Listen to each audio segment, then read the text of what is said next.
कराची के मुख्तलिफ इलाइक़नि में बरसाती वसकारे खां पोइ सूरत-हाल तमाम घणी ख़राब थी वई आहे। इलाइक़नि में बोर जहिड़ी सूरत-हाल पैदा थी वई आहे। मलीर नदी जे वहकरण में तेज़ी अचण करे रहवासी परेशान थी विया आहिनि। अक्सर रोड रस्ता तलाउनि जो ॾेख ॾियण लॻा आहिनि, जॾहिं त इमदादी कार्रवायूं भी जारी आहिनि।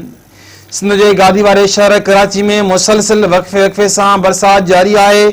ओल्ड सिटी एरिया जे मुख़्तलिफ़ कॉलोनियुनि में गंदगी ऐं गंदो पानी बीठल आहे। शहर के केतिरनि इलाइक़नि में गटर उथली पिया आहिनि। पानी घरनि ऐं दुकाननि में काहे पियो आहे, जंहिंसां रहवासी तोड़े वापारी तबिको सख़्त परेशान थी वियो आहे।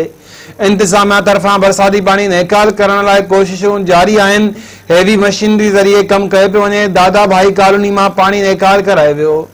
सरजानी टाउन यूसुफ ॻोठ में अञा ताईं केतिरा ई फुट पानी बीठल आहे, जॾहिं त आर्मी ऐं रेस्क्यू अमलदारनि जो ऑपरेशन जारी आहे।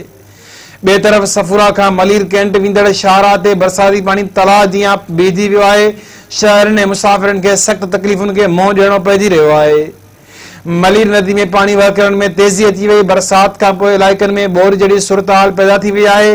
मुतासिर इलाइक़नि में पाक फौज, बहरिया ऐं ॿियनि जूं इमदादी कार्रवायूं जारी आहिनि। हैवी मशीनरी ज़रिए मलीर नदी जे पानी जो वहकिरो घटाइण जूं भी कोशिशूं कयूं पियूं वञनि। मुतासिरनि में इमदादी कार्रवायूं जारी आहिनि। मुतासिरनि खे बेड़ियुनि ज़रिए कढियो पियो वञे। बोर मुतासिर इलाइक़नि में रहवासियुनि खे तयारु थियल खाधो पिणु पहुचाइण जो सिलसिलो भी जारी आहे।